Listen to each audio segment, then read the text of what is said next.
Docteur Carmen Toudnou. On pourrait parler de ses livres. Il faudrait beaucoup de temps, presque une vie. Mais lorsqu'on rencontre une femme qui a consacré une partie de sa vie aux livres, il faut parfois regarder ailleurs que dans sa bibliothèque. Il faut regarder les visages, ceux des jeunes filles qui sont passées par Miss Littérature. Parce que Carmen Toudnou n'a pas seulement écrit des livres, elle a voulu que d'autres filles puissent en écrire. C'est une nuance importante. Écrire, c'est déjà beaucoup. Donner envie à quelqu'un d'écrire, quelqu'un d'autre, c'est peut-être encore autre chose.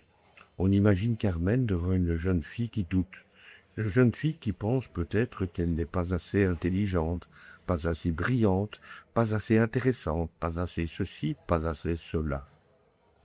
Et quelqu'un lui dit « écris », 2 syllabes. Mais parfois une vie peut commencer avec 2 syllabes.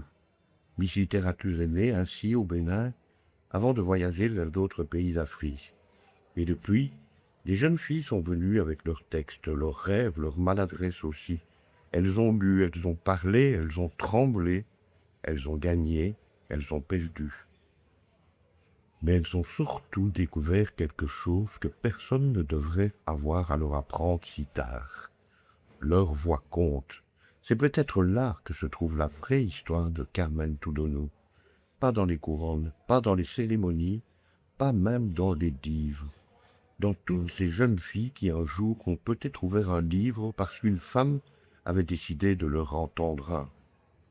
Carmen est elle-même une autrice, une vraie, une femme qui écrit depuis des années, dans plusieurs genres, et qui continue d'écrire.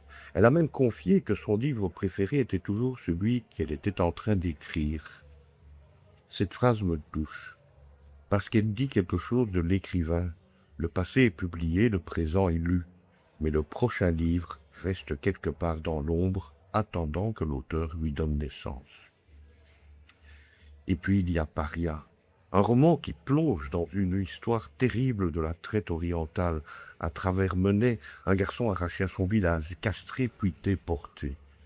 On comprend alors que Carmen ne regarde pas seulement les livres. Elle regarde les êtres, ceux dont l'histoire a gardé le nom, et ceux qu'elle a condamnés au silence. Peut-être est-ce pour cela qu'elle semble avoir tant de mal à laisser les autres dans le silence. Elle écrit pour les absents. Elle écrit pour celles dont la voix n'a pas été entendue. Et elle travaille pour celles qui sont encore là. Des petites filles devenues grandes.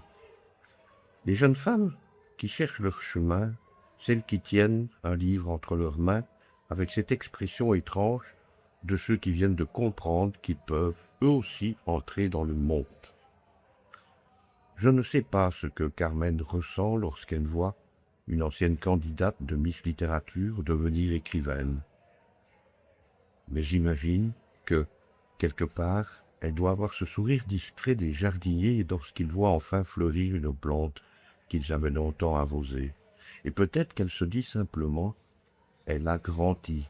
Alors oui, Carmen Toudnou est une autrice, une femme de lettres, une éditrice, une créatrice, une femme de cœur.